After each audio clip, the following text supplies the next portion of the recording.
Hi Max, this is my part 1 submission video. I hope you like it. So, the topic that I'll be talking about is emerging technologies, and more specifically the brain-computer interface of telekinetic technology, so telekinesis BCI. So a quick overview of the current technology and concepts surrounding it. We've covered parts of it in class, but I find the telekinetic ones to be the most interesting because I've seen a lot of it in sci-fi and movies, and I just thought it'd be really cool if we can have that in real life in the future.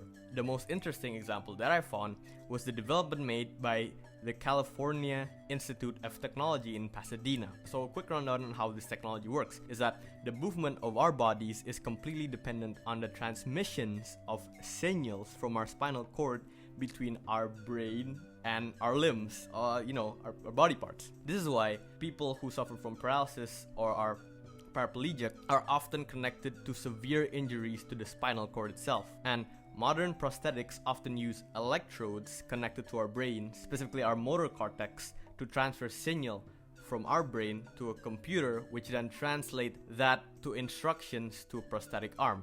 And that in itself is already pretty cool. However, this method and this type of prosthetic is still quite janky because the motor cortex focuses on the mechanics of movement. So, the people at the California Institute of Technology in Pasadena, they tried to use implants on the posterior parietal cortex, or PPC, instead, an area of the brain focusing on the planning of movement. And from what I understand, this streamlines the process because instead of focusing on individual steps, like for example, when you have a drink, there's actually a lot of steps to getting that drink into your mouth.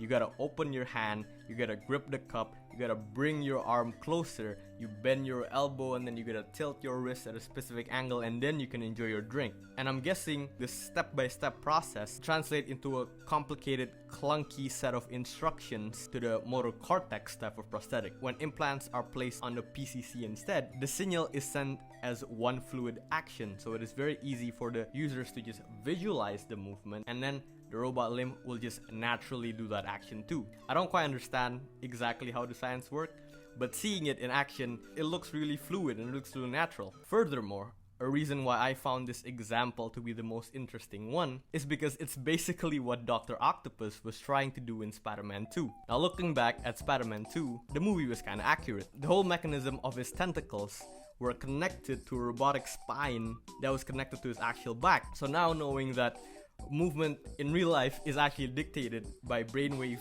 sent by the brain through the spinal cord, it made me kind of appreciate Spider-Man 2 even more than I already did, but I digress.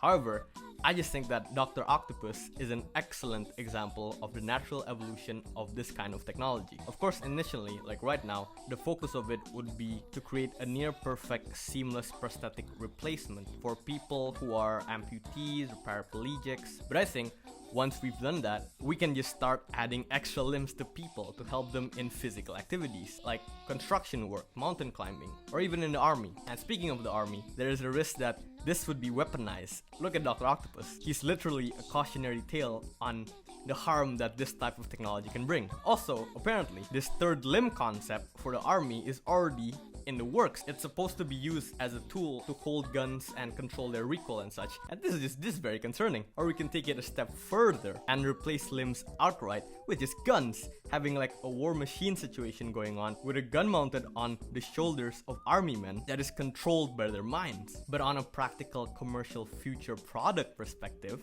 that could result from this technology, I think the most realistic commercial product that could come to us in the near future is a third thumb. In theory, when you think about a prosthetic, its purpose is to, usually replace what is lost. But this company here, this person, they want to change the general perception on prosthetics and instead make people think of them as tools that extend your body. I think that this can truly become a commercial product that's widely available because it is a pretty simple product, both in terms of the technology, the materials that it uses, so it wouldn't be priced that much, and it'd be very accessible for people to try it out. And the things you could do with an extra thumb is actually pretty cool when you think about it. And here's some example from the video itself. You can swipe stuff more easily with one hand. You can reach those difficult notes on the guitar. I'd love to have that feature. And you can hold more eggs. You can always hold more eggs, right? Well, in the far future, I think extra limbs will be the commercial product. I imagine there's so many potential uses for it, like in construction, in music, and everyone's gonna be Doctor Octopus, and that's pretty cool, man. Or you can have a tail, and you can sit on it like a kangaroo even. Look at that. So overall, I think that telekinetic BCI are some of the most interesting emerging technologies that I've seen, simply because of how useful I think they can be in the future. In so many ways they can assist our daily lives, and I think that it also has a meaningful impact for people who actually need the help, people who've lost limb, who needs prosthetics. And it just looks really cool when you can have an extra thumb, or you can be like Dr. Octopus.